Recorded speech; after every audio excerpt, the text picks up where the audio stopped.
11টার দিকে দোকান থেকে কল দিয়েছে, তোর বাসায় মনে কি হয়েছে, তাড়াতাড়ি একটু বাসায় আসছি। তো দেখি আম্মু রান্না করে করছি রক্তাক্ত অবস্থায়, আর 3 বোন ভিতরে 3 জন।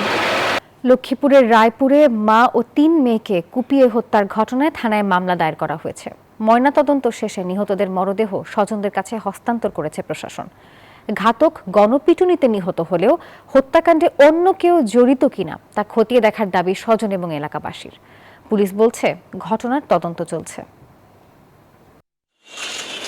18 বছরের জুনায়েদ ইসলাম সিফাত 12 বছর বয়সে বাবাকে হারান। 7 বছরের ব্যবধানে এখন হারালেন মা ও 3 বোনকে। বাবার মৃত্যুর পর সংসারের হাল ধরেন সিফাত। একটি দোকানে কাজ করে কিছু আয় করতেন, পাশাপাশি সহযোগিতা করতেন স্বজন ও স্থানীয়রা। এখন তিনি কঠিন বাস্তবতার মুখোমুখি।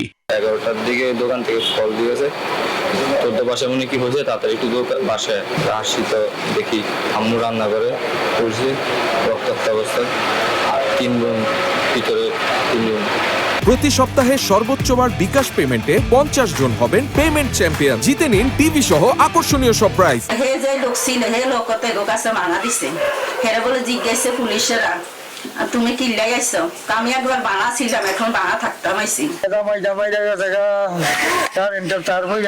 খুনি নির্দিষ্ট কারণ এবং খুনির সাথে আর কেউ জড়িত আছে কিনা এটা আমাদেরকে খতিয়ে দেখে আমাদেরকে জানাবে। ময়নাতদন্ত শেষে মরদেহ স্বজনদের কাছে হস্তান্তর করেছে প্রশাসন। দায়ের হয়েছে মামলাও। সাসপেক্ট অ্যাকিউজড সেও মারা গেছে, ভিকটিম সেও মারা গেছে, যার কারণে এর উদ্ঘাটন করতে একটু সময় লাগতেছে। আমরা স্থানীয়ভাবে ব্যাপকভাবে তদন্ত করতেছি। চিকিৎসক বলছেন নিহতের শরীরে আঘাতের চিহ্ন রয়েছে। ধর্ষণের বিষয়টিও খতিয়ে দেখা হচ্ছে।